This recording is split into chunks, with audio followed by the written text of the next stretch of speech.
It is another beautiful day, and welcome to the Tax Answers Advisor. This is Marcelino Dodge. We are so happy to have you on our number 36 show and keeping on a wonderful ride here. We want to give a big shout out. Really appreciate our international audience in the US, Germany, China, and other countries. It's just wonderful that we have such a diverse group of people that listen to this program. And keep in mind that this podcast you can listen to on various platforms, including Apple Podcasts, Stitcher, and Spotify. Any questions come up on any of our prior programs about any tax issues or even what we're talking about today in selling businesses, you can email success@cashtracksfinancial.com. You can give me a call. We can have a free mutual exploration session to help you out. That's at 844-394-4287. Today, we're going to jump into a little bit of actually a very important topic for small business owners or business owners of any type. And that's about looking to sell a business. Understand what you have and do it right. This can cost you millions of dollars if you don't do this right. And we have today, I'm just so excited to have Michelle Seiler Tucker, the founder and CEO of Seiler Tucker Incorporated. She holds a Mergers and Acquisitions Mastery Intermediary. That's an M and AMI. That's a title, as well as the Certified Mergers and Acquisitions Professional, which is a CP and AP, as well as a Certified Senior Business Analyst, a CSBA. A lot of titles, but hey, that's great. That's fantastic. Michelle owns many other businesses, several different industries, a 20-year veteran in the mergers and acquisitions industry, regarded as a leading authority when it comes to buying, selling, fixing, and growing businesses. Her and her firm located in Louisiana. So that tells you right there, she knows what she's doing. Has sold over 1,000 businesses in almost every vertical. So it's very exciting. I'm going to talk about her latest book, Exit Rich. And we really appreciate and welcome you being here today, Michelle. How are you doing? I'm doing fabulous. Thank you so much for having me. It's a pleasure to be with you.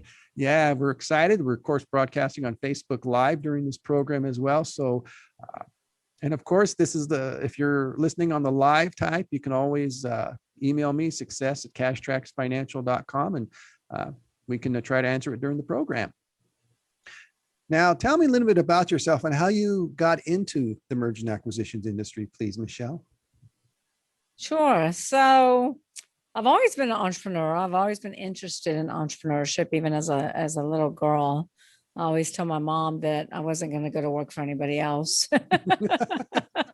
So I've owned many different businesses in different verticals. I did end up breaking my promise to my mom and going to work for corporate America. Xerox actually recruited me. So I went into high volume sales at Xerox, and within 6 months was promoted to regional vice president, over 100 salespeople. And then I learned very quickly that I don't like management in a Fortune 500 corporation because you don't get anything done. So I ended up transitioning out of Xerox and started my own franchise development consulting and sales company. And I was equity partner with different franchisors, but I had so many existing buyers, private equity groups and strategists that kept coming to me and asking me for existing businesses because I was pretty well known in the franchise industry, but I kept saying, no, we don't do that. We don't sell existing businesses. And all of a sudden I'm like, why am I saying no? I should be saying yes. Yeah, yes. Definitely. So that's really what led me to open up, to start my mergers and acquisitions firm a little over 20 years ago, 1,000 transactions ago. And it's basically because I was listening to what the clients say, and the clients are like, we want existing businesses. And so I also learned a long time ago that what Steve Forbes says is so true, that 80% of businesses on the market will never sell. 80%. That really amazing. Should. That's amazing, right, Marcelino? That really should be like a wake-up call, like a slap in the face to business owners, because you have less than a 20% chance of success. And so then I learned a long time ago, if I don't fix these businesses, if I don't grow them, if I don't tweak them, I'm going to starve to death. So I really started a long time ago helping business owners build the proper infrastructure, helping them fix their business, grow their business, put them on a build to sell plan. And that's when I really became an expert in buying, selling, fixing, and growing businesses. Mhm, We partner with business owners and investing, my capital, mhm. resources, core competencies in which to fix their business, grow their business, and put them on a build to sell plan. So, like I said, we don't just sell businesses; we buy, sell, fix, grow. Those are our core competencies. Wow, that's quite a background. Certainly can appreciate your point about Fortune 500 company. Many years ago, I used to work for Pizza Hut, a corporate store. And anyway, it was not good.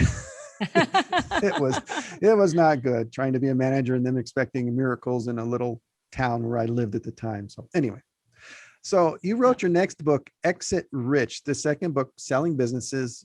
Why did you feel it was important to write this book? Yeah, Exit Rich is actually my third book that Oh, I wrote. But the reason why I thought it was so important is because I've been noticing everywhere, all across America, the businesses are closing. mhm, Businesses are going out of business. And when I wrote my very first book in 2013, Sell Your Business for More Than It's Worth, I did the research and learned that 90% of all startups would fail within the first 1 to 5 years. mhm, That's all common knowledge. We know that.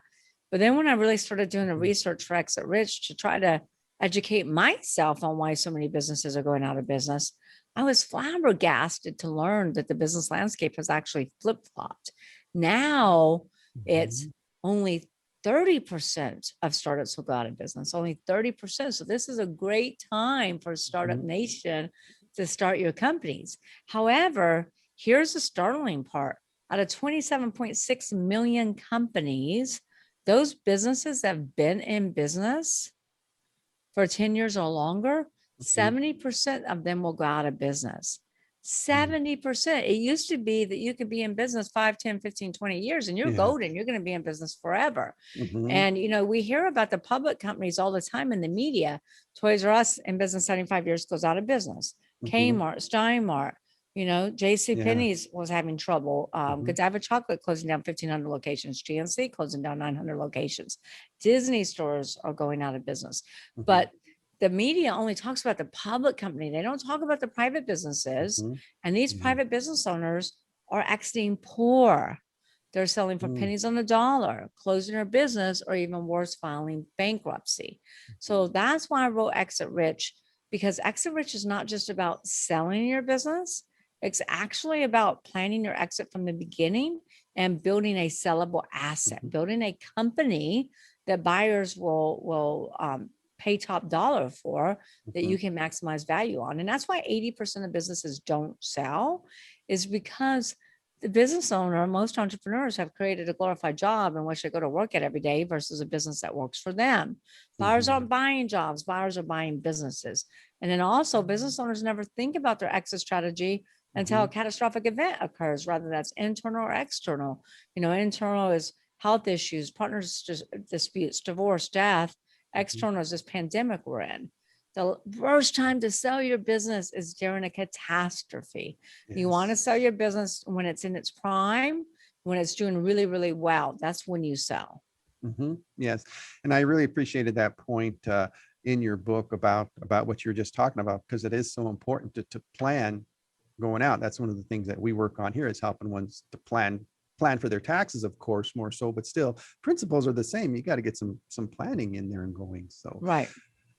let's then talk about the different types of businesses, as well as why it's important to know what type of business you have. It seems like an unusual question. Business owners, they should know what type of business they have, but how do you expand on that? Well, it does sound like a common sense question, right? But common sense is not as common as it once was. Exactly. Exactly. So I in agree my with that book, I totally. talk about the 7 types of businesses and to know which one you own. And you can also go to Mhm, SeilerTuckerAcademy.com, SeilerTuckerAcademy.com, and you can take the quiz. What type of business do I own? So I'm not going to get into all 7, but we talk about the one woman, one man show business. This is maybe a real estate broker that really doesn't have a business, that doesn't have any agents. Or this could be a hairdresser that really doesn't have any stylist, or even a dentist per se. mhm, We had a dentist that came to us been in business 50 years, one dentist, Mhm.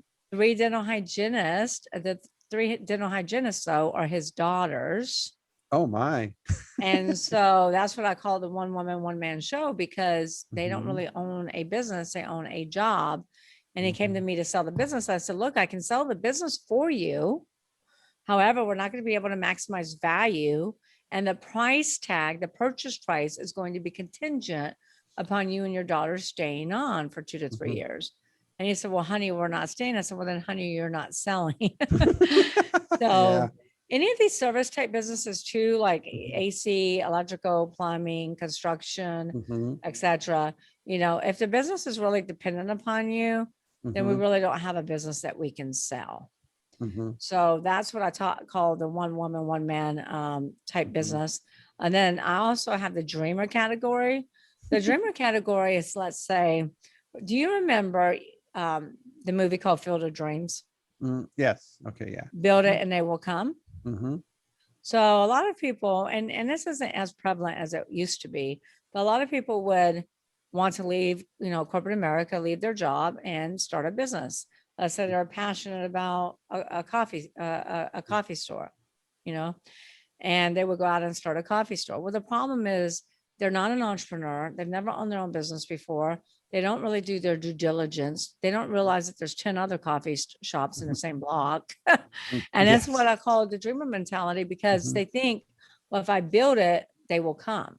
Well, Mhm. that's not the case in business. And Mhm. they might come to you in the beginning because consumers always want to try things that are new. Mhm. But if you Yes. don't provide excellent service, if you don't Mhm. run on all six cylinders, what we call all six Ps, and Mhm. exit rich, then they're not going to continue to come back. Yes. So those are the dreamer businesses, because there's no such thing as build it and they will come. Build it and be prepared to have a lot of working capital and be Mhm. prepared to market like crazy. And then we have what we call the small type businesses, where these are the restaurants and ice cream stores and coffee shops and dry cleaners and things like that, where they might have 3 to 10 employees, but the business is still very dependent upon the owner. Mhm. And Mhm. then the other type of business that business owners own is what we call middle market, the larger type businesses where they have 50, 100, couple hundred employees. Mhm. Yeah, which are those are more diverse. They're not just the owners. They build up and they expand and so on. So, yeah, Right. and it's good to understand. I really appreciate you explaining about the different types of businesses. And it's when we talk about business and you talk about ones going out and starting, I always sit here and think, yeah, they wouldn't have started the business, but did they talk to their tax person before they started their business? That's a part of starting. Everybody's talking about going out and starting a business too, which is Mhm. most often overlooked as well. In addition to the items you mentioned, that's one of the things Yeah. I talk about a lot, is that you got to talk to your tax person more so than your banker or your attorney, because that's so many wrong entities I've seen when Mhm. starting a business. So now Yeah. let's go You into gotta the get all your mistakes. ducks in a row. Yeah, yeah. So how about the type of businesses or the biggest mistakes you see business owners make there? What are those? So one of the biggest mistakes that I see business owners make is what I mentioned earlier. And this Mhm. is why 80% of businesses don't sell, is because business owners don't plan their exit strategy. Mhm. They don't think about selling until a catastrophic event occurs or the business is not doing well, or like, I get calls all the time where business owners they'll say, Michelle, I just can't take it anymore. I can't take the employees anymore. Yeah. Yeah. And so so business owners don't think about selling. They don't build a sellable asset. Mhm. And they've never had their business evaluated. So the one thing that we talk about in Exit Rich is what we call the STGPS exit model. And the Mhm. exit model is, like Stephen Covey says, start with the end in mind. And so Mhm. the GPS exit model is all about creating your exit plan now, rather Mhm. starting your business, buying a business, or even if you've been in business 10, 15, 20 years and you don't have an exit plan, you need to start your exit plan now. Okay. And Mhm. that's called the GPS exit model. Mhm. And I can walk through that if you like, or I can walk through the other biggest mistake business owners make is that they don't build the solid infrastructure. They don't build a foundation. Mhm. Many business owners are focused on sales, Yeah. but if you don't build that solid foundation and you just focus on sales, your empire Mhm. is going to come crushing down around you because you don't have the infrastructure to support the growth. Mhm. Mhm. Yes, definitely. That's something I've seen with new businesses starting in my area, is that all this great stuff, but then, yeah, they like expand, and while they come and they start, and then it's just like Yeah. they're just not prepared for that that initial influx that they're going to have because of the just people coming in. So they're not given the good service there, which is Right. very important from the beginning. And then, of course, adding into that, well, maybe we're going to sell later, but then they're not thinking about that. They're just thinking about getting everything up and running there. So then the exit strategy that you mentioned, your STGPS exit model there, maybe we can just run through that, each of these steps a little bit real quickly, just to help the listeners to see Okay. why it's important to do that. Yeah, and I think the listeners should follow along and do this as we go. So we call this the STGPS exit model. So number one, when you want to drive somewhere, Marcelino, what do? Mhm. You pull out your phone. You know, we used to pull out our maps. Now we pull out our phone. Actually, I still do.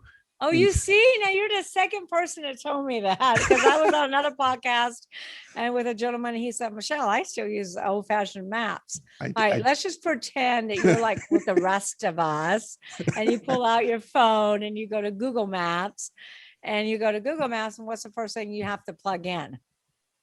Oh, your destination. You have to plug in your destination. And if you don't Mhm. plug in your destination, what happens? Where do you go? Nowhere, essentially.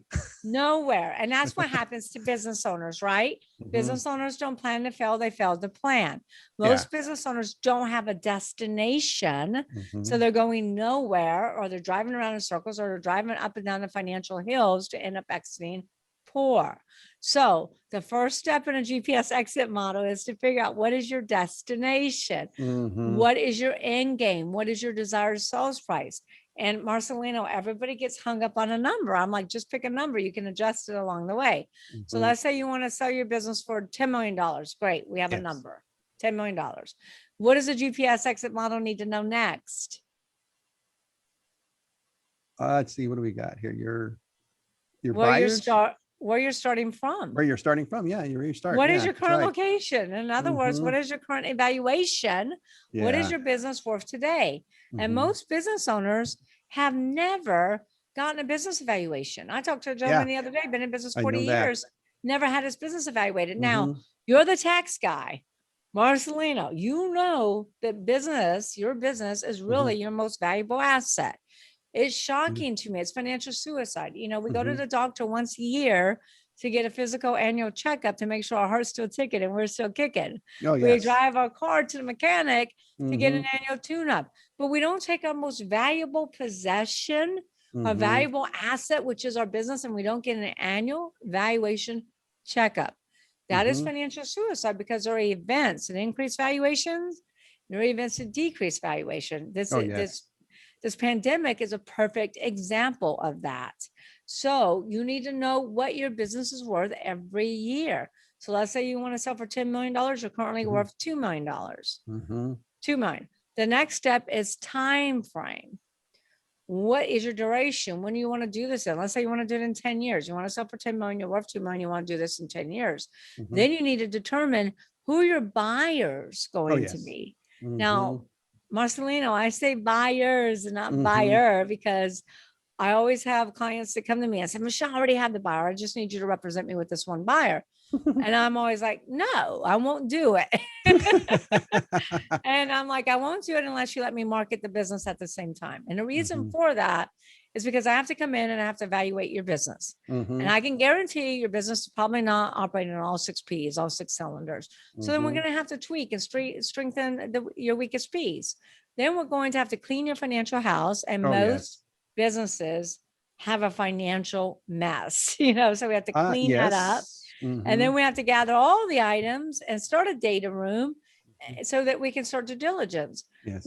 That's a tremendous amount of work to do for one buyer. You never want to put Mhm. all your eggs in one buyer's basket, Oh, because the never. likelihood of that buyer closing on the sale of your business is slim to none. You always want backup buyers. Mhm. Plus, Marcelino, how can we ever maximize value on the sale Oh, of your yeah. business if we can't create a bidding war because we have a party of one? So That's we exactly always, it. yep, we Yeah. always need to be Mhm. able to create that bidding war, right? Yes, So there's exactly. You have to. 5 types of buyers, Marcelino. There's Yes, 5 types. So if you want to sell that's your business for 10 million, you need to know what types of buyers will be buying your business, right? yes, that's what I 90, really appreciated about your book. You go in and talk about those buyers very, very nicely in yep. there. And I'm going to skim through them real quickly Yes. because it's part of the GPS exit model. Okay. Mm-hmm. So number one is first time buyers. 90% of buyers are first time buyers. They don't buy $10 million companies. They buy coffee shops and pizzerias and yogurt, stores, dry cleaners, etc. The second type of buyer is turnaround specialists. They buy distressed assets. They don't buy $10 million companies. The third type of buyer is PEGs, private equity groups. Private equity groups buy 2 ways. They buy based on platforms and add-ons. A platform is, let's say they want to get into food manufacturing.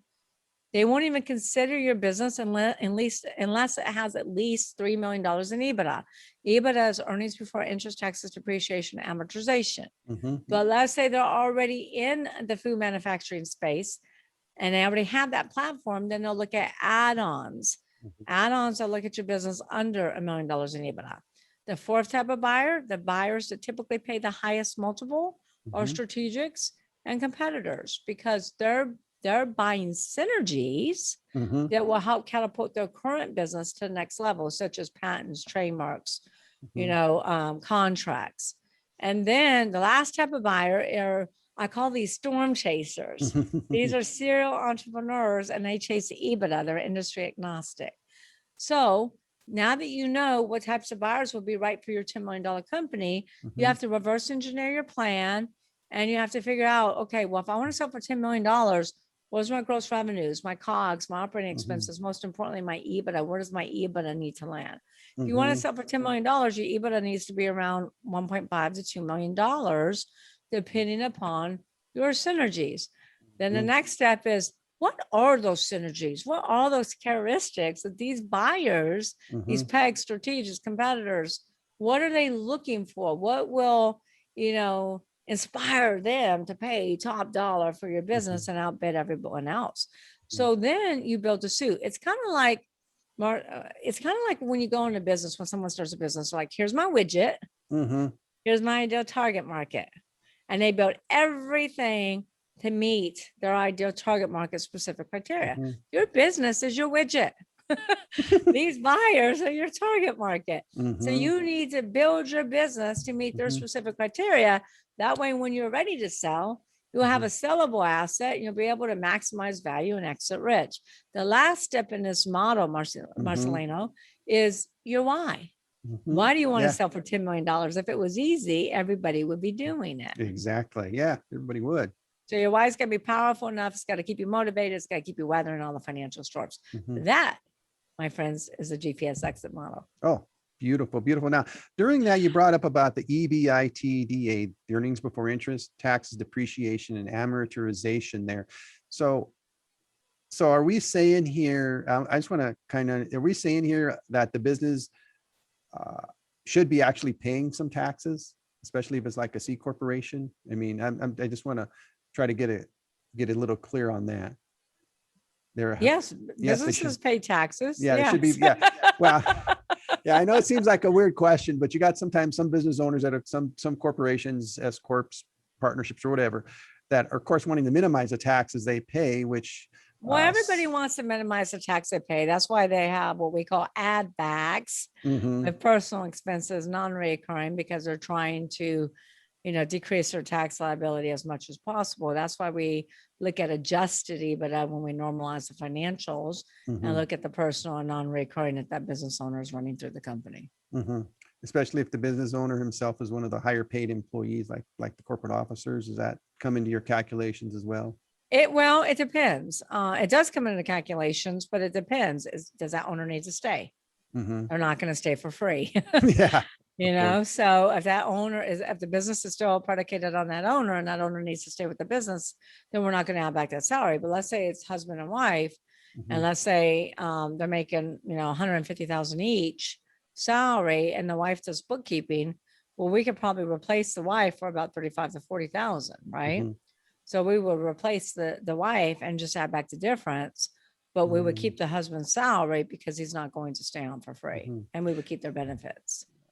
Yes. So as you look at your exit strategy here and the different buyers there, does the type of entity it is, whether it's being taxed S Corp, C Corp, partnership, LLC, how do those come in and come into play with the strategy there? Well, so 90, we work with a lot of different tax strategists. I've been working with a firm that is CPAs and attorneys for a very long time, and they specialize. They are CPAs and attorneys. They are both. And so they work to help decrease tax liability. It just comes into play when you're trying to minimize taxes. So it really depends upon what structure that corporation is. 98% of all sales are asset sales, not stock sales. So if somebody's going to S Corp or C Corp, they're going to start their own entity doing business as that company name in all likelihood. Now, there are larger transactions that could typically be a stock sale only because there are so many proprietary assets that are not transferable. Yeah. Okay, good. That's good to know. And actually, when I've couple sales that I've dealt with or purchases I've dealt with, it's been asset purchases. Yeah. Instead of stock purchases, because that creates other tax issues when you're dealing with stock purchases. And usually most buyers and sellers don't want to go there. So I just want to get rid of the assets there. So you brought up previously also about the ST6P method and how a business owner can work on using that to maximize their profits when it comes to selling the business there. So can we go ahead and learn what these are, and then of course why they're important? So the 6Ps are really everything. So yes, they do maximize value, but they also allow you and help you to build a business that is sustainable, to build a business that is scalable. And when you're ready, you actually have a sellable asset. So we'll go through the 6Ps, and I will incorporate the biggest mistakes that business owners make when we go through the 6Ps. All right, so I'll go two birds with one stone here. Yes, please do that. One of the biggest mistakes that business owners make is they work in their business, not on their business. They work in their business, not on their business. Many business owners have the mindset that if we want it done right, we have to do it ourselves. Yes. So they have their finger in every pie. Well, those are all big mistakes. None of us are good at everything. Entrepreneurs really have to identify their strengths, focus on their strengths, and hire their weaknesses. Entrepreneurs have to stop thinking that in order, that you have to control everything. You will never grow unless you let go of the control. So entrepreneurs need to work on their business. Yeah. Delegating is important in a business. I can certainly see the value in that, and where that would be absolutely essential for a business owner to succeed is that, you can't be everywhere all the time. No, because if you are, then you have a glorified job that you're working yourself crazy in, right? So people is the first P. You don't build a business, you build people, and people build the business. So entrepreneurs have to focus on their strengths, hire their weaknesses, and make sure you put the right people in the right seats. Many times we have the right people, but we're trying to fit a square peg into a round hole and make somebody something they're not. So we really have to have clean, clear job descriptions and make sure that we have the right people in the right seats, and ask the who question, who opens the door, handles customer service, marketing, legal, accounting, manufacturing, logistics, quality control, environmental, etc. The list goes on and on and on. The clue here is that you should never be next to the who, because we're trying to build the business to run without you. So everybody should list all the who's in their business and assign names next to each who, and make sure you also have that management team in place, because if you're trying to sell a business for $10 million, you're not going to be able to do that unless you have a solid management team in place.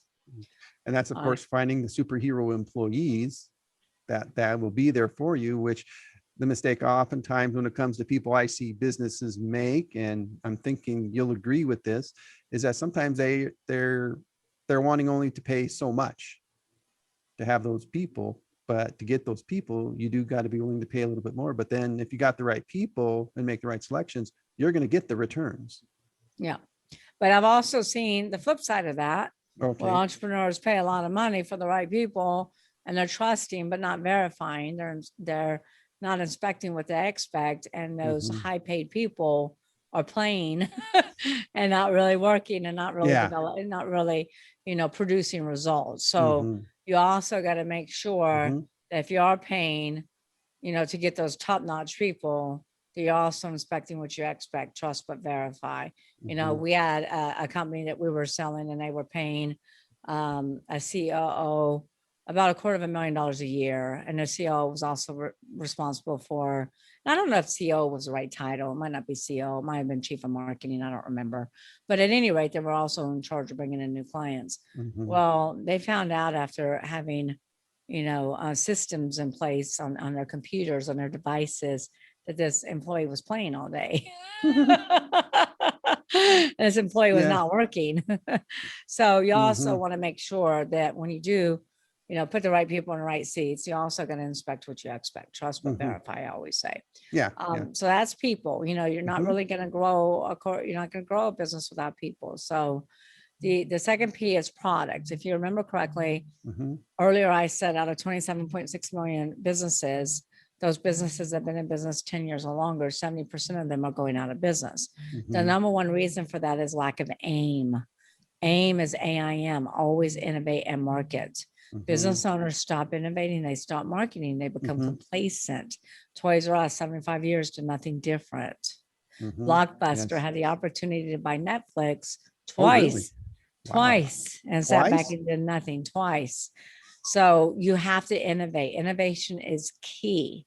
One of the number Mhm. one reasons that startups are not going out of business like they used to is because so many entrepreneurs are Mhm. starting businesses to solve problems. They're not starting another coffee shop or another ice cream store. They're starting businesses that actually help solve problems. Mhm. So the second P is product. That is your product, Mhm. your service, your industry. You have to Mhm. ask yourself, is on the way up or on the way out?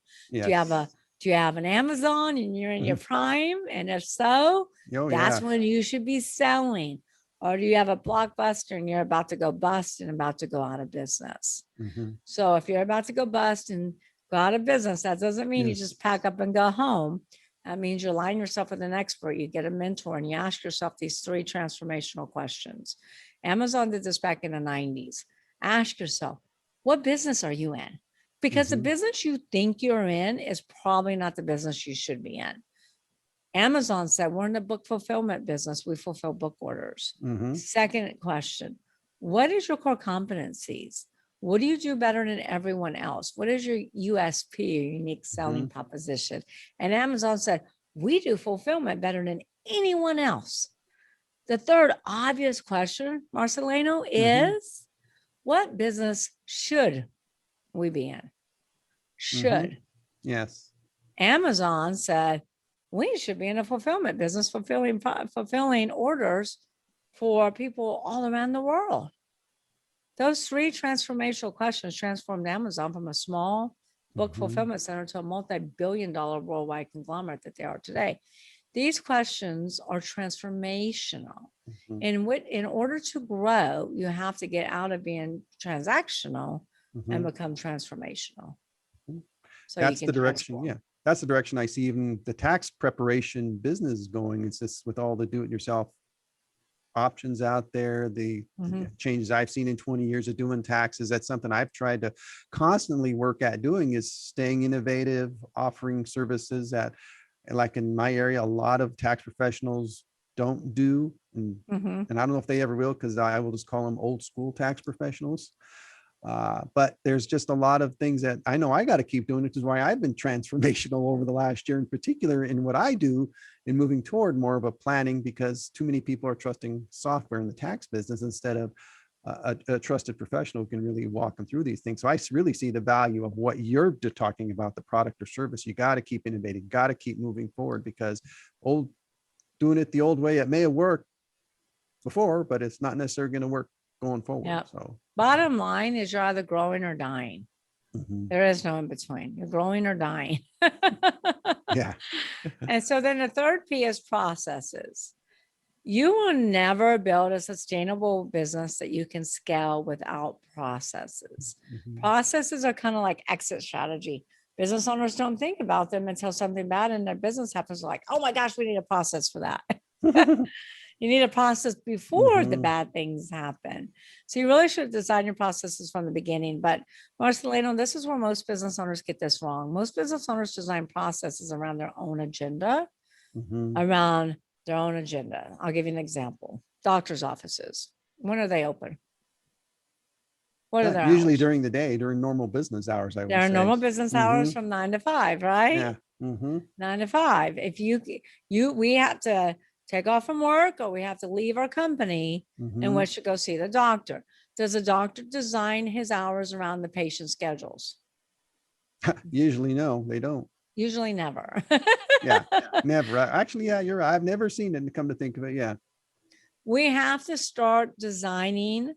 We have to design our processes around the customer experience. Here's another place where your listeners should grab a pen and Mhm. paper and ask themselves, what do we want our clients to experience? What do we want our clients to experience? Come up with 3 things you want your clients to experience. This is what Mhm. McDonald's did in 1950s. Did you ever watch the movie The Founder based upon the McDonald's I've heard brothers? of it, but I don't believe yeah, I don't think Yeah. I've seen it though. I encourage everyone to watch that movie. Is one of the best movies ever. So back in 1950s, the McDonald's brothers said, we want to start a fast food restaurant because there wasn't any. We Mhm. want to start a fast food system, a process designed around our customers' experience. And they asked themselves, what do we want our customers to experience? And they said, we want our customers to experience great tasting food that's hot, Mhm. fast, 30 seconds or less. And Mhm. even though those processes were designed back in 1950 and tweaked along the way, you can eat at McDonald's anywhere in the world and experience those 3 things. Yeah. Great tasting food, especially those French fries. I don't know what they put in those French fries, but they're addictive. And the food is hot and it's delivered 30 seconds or less in most Mhm. cases. They never said we're going to have superior customer service. They Mhm. never said the food is going to be healthy or good for you. Mhm. So we really have to go back to the basics and ask ourselves, what do we want our customers to experience? If we don't create wow experiences for our clients, Mhm. then our competitors will be happy to do it for us. That's why so many businesses lose market share, because they stop asking their clients, what do you need? What do you want? How can we make it easier for you to do business with us? The company that makes the easiest to do business with them is a company Mhm. that's winning. Amazon Mhm. winning because they make it so easy to do business with them. You can practically buy a horse on Amazon and have it delivered in 2 days. So we got to go back to the basics and ask ourselves, what do we want our clients to experience? And if you don't know, start asking your clients, start surveying your customers what they want. So go back to the basics, design your processes around your customer experience, make sure they're productive, efficient, and well documented.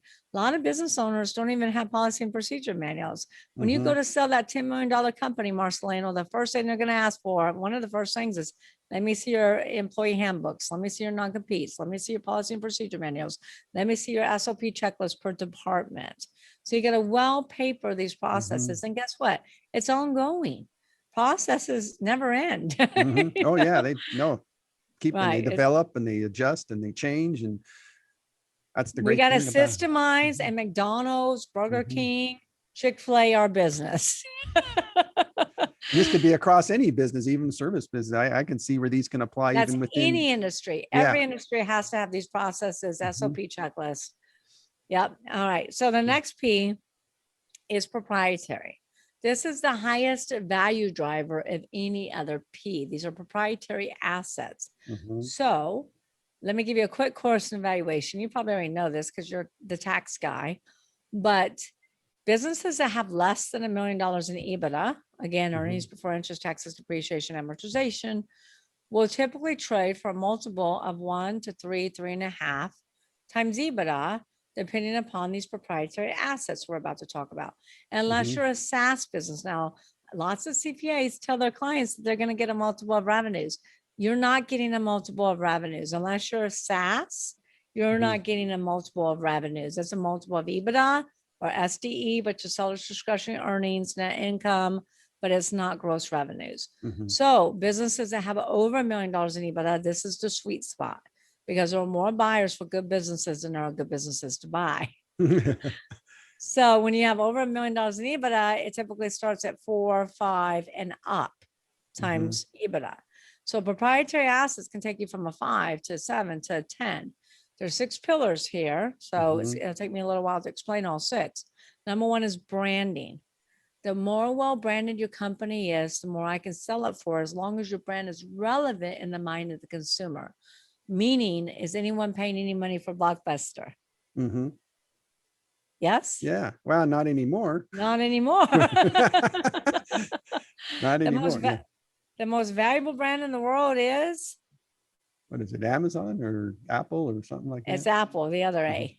The other A. Amazon, Amazon's in the top 10, but Apple's worth $359 billion. Mm. Billion. Wow. That's, and Marcelino, that is just for the brand. That doesn't Mm-hmm. include the EBITDA, receivables, doesn't include inventory, assets, real estate, anything else. That's just the brand. Build your brand. Just that little apple there, that little Yep. apple sign that you see. And then trademarks. So trademark your company name, trademark your podcast, your products, your slogan. Here's the biggest mistake that business owners make. Remember, I told you I was going to weave in mistakes Mm-hmm. with the 6 Ps? Yes. Mm-hmm. One of the biggest mistakes they make is they think of a company name, they go to GoDaddy, they get to .com, they're like, yes, I got my .com. And then they go open up, then they go get a state trademark, but they never check the federal database to make sure that name is available federally. Mm-hmm. Or if you're going to do international business, you need to check internationally.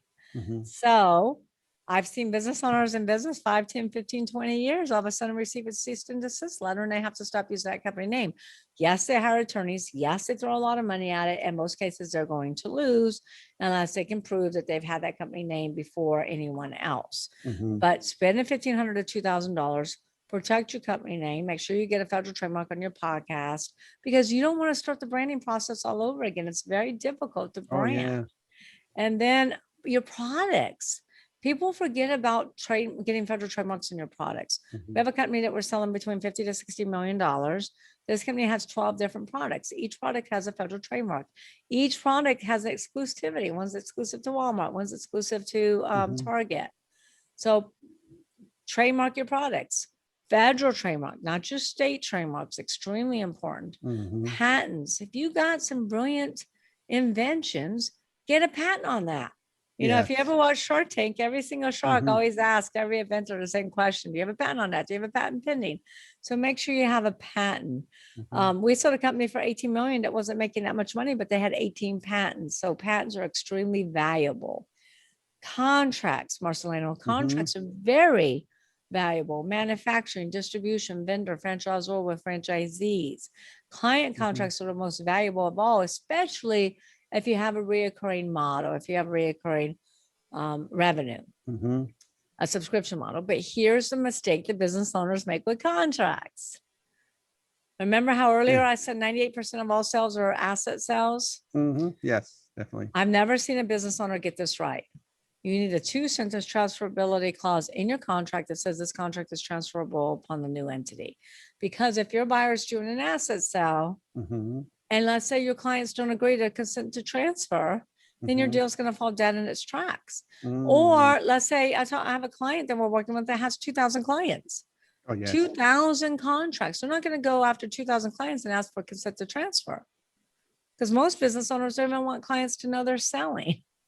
So we got to be proactive and get that language in there. And then databases is another huge synergy that buyers will pay a Mhm. lot of money for.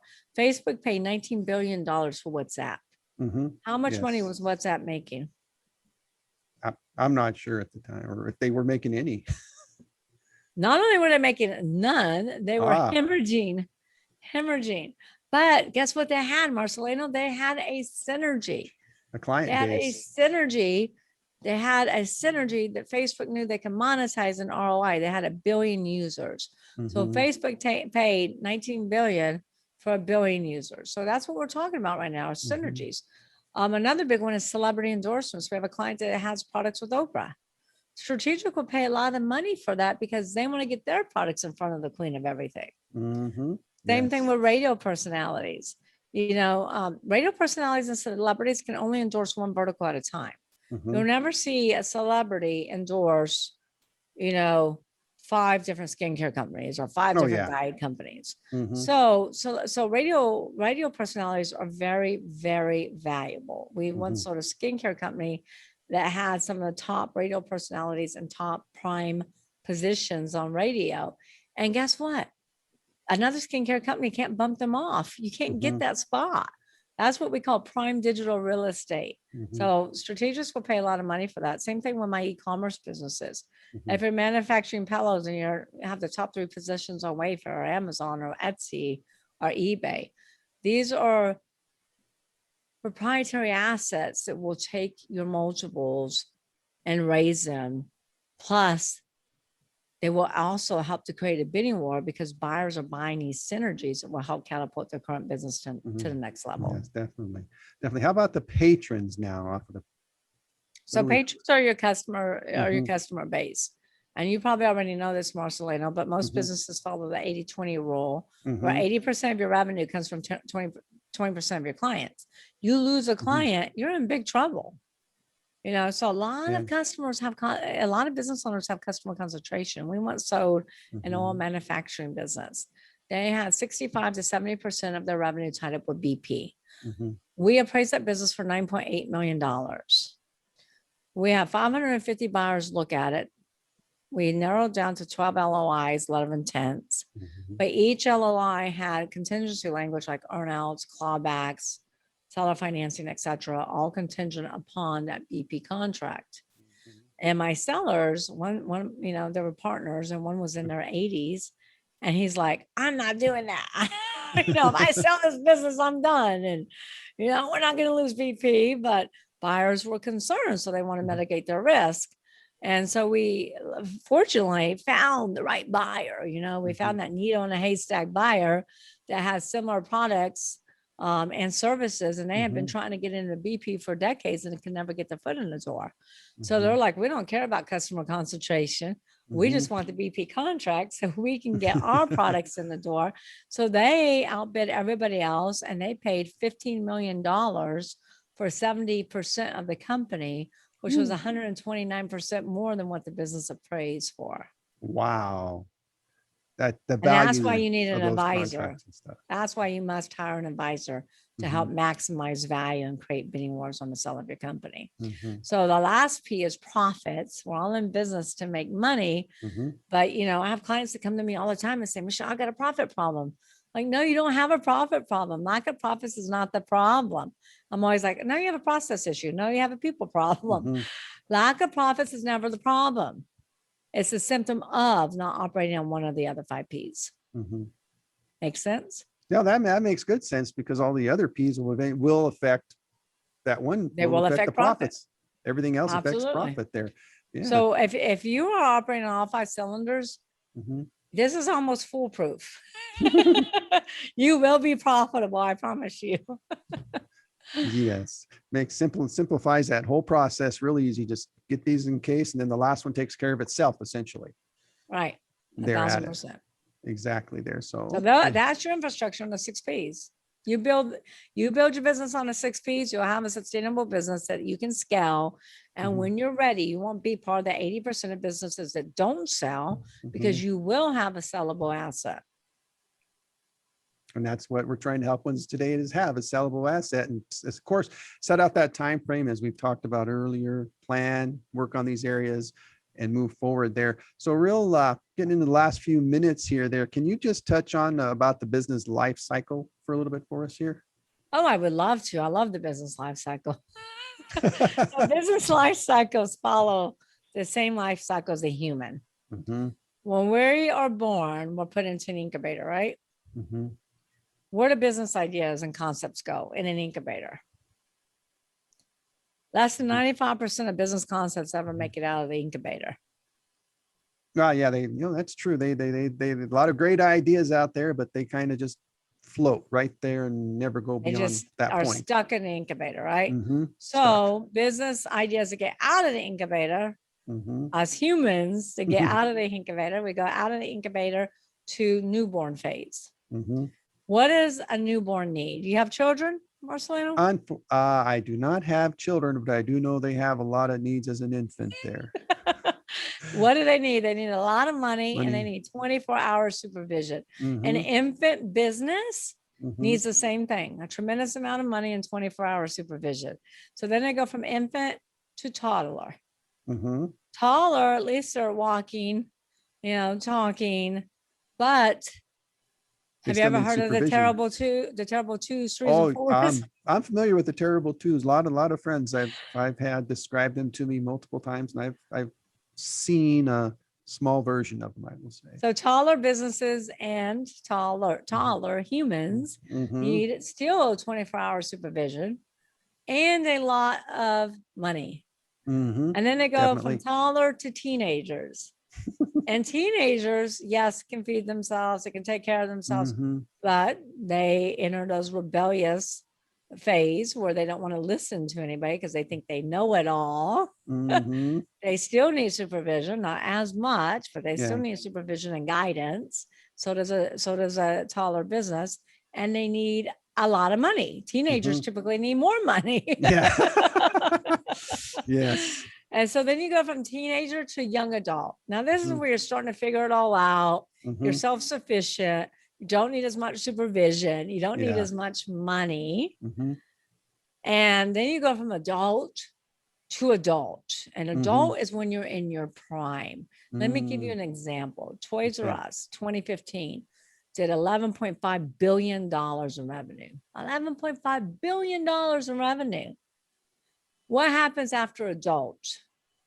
Oh, you start then it starts declining down there. Starts declining down, then you go to senior citizen. Listen, yeah. And what business owners don't realize, Marcelino, is this can Mhm. happen very quickly in Quickly, yeah. business. Not so Mhm. much in humans, thank goodness, Mhm. but it Yeah. happens very quickly in Quick, business. yeah. So Toys R Us, 2015, $11.5 billion in revenue. Wow. 2016, they enter senior citizen phase Ooh, and they file bankruptcy.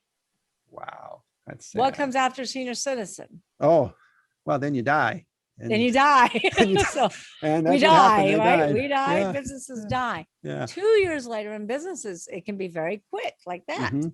Two Yeah. years later, after doing $11.5 billion in revenue in 2015, 2 years later in 2017, Toys R Us dies. Yeah. Not a And slow death, a very fast that's death. death. Yeah. They closed 1,500 locations Mhm. in 35 countries and they Wow. completely die. Exactly. Now, in business, and depending upon what you believe in religion, we have a rebirth. Mhm. Yeah. So Yeah. Toys R Us is trying to rebirth itself, Yeah. and they're like, Mhm. okay, we need to innovate. Well, you really Mhm. need to innovate before, Yeah. but then Before. they started 4 Mhm. stores, boutique stores. Mhm. But Oh, then the pandemic happened, and now all 4 stores are yeah. closed, so they Yeah. died yet again. Yeah. So And that's we're the life cycle of a business and a human. Mhm. Okay. And on that note, we're going to have to thank you, Michelle, so much for coming in on our program today. We had just a wonderful discussion, and some topics we didn't even get to because this is such a broad topic on talking about selling a business and doing it right, getting through these processes. You've been fabulous, Michelle. I just thank you so much. And maybe you can come visit us again and touch on some of these areas we didn't get into because this is such a hot topic and so important for I would listeners love to to get come into. back. Can we So tell everyone where I can get Exit Rich? yeah, go real quick, like, yeah. Real quick, okay, so Exit Rich, you got to go get Exit Rich. It was endorsed by Steve Forbes, who says the goal line for entrepreneurs is they leave way too much money on the table. It's an Inc. original. It's a Wall Street Journal bestseller. It's a USA Today bestseller. Sharon Lecter is my co-author, who wrote Rich Dad Poor Dad with Robert Kiyosaki. Mhm. And she is a CPA financial literacy expert as well. Mm. So you can go to exitrichbook.com if you live in the United States, $24.79 plus shipping. We'll email you the digital download. We'll ship the hardcover to your doorstep. We'll Mhm. give you a lifetime membership into the Exit Rich Book Club, Okay. where you will get video content and documents to operate your business, sell your business, all for your review and download, sample LOIs, purchase Okay. agreements, all of that. Okay. Thank you so much. And we'll look forward to talking to you again next week here on the Tax Answers Advisor. That's 9 a.m. Pacific each and every week on Thursdays. This is Marcelino Dodge here on the Voice America Business Channel. Again, thank you so much, Michelle. Thank you. Thanks for having me. ExitRichBook.com.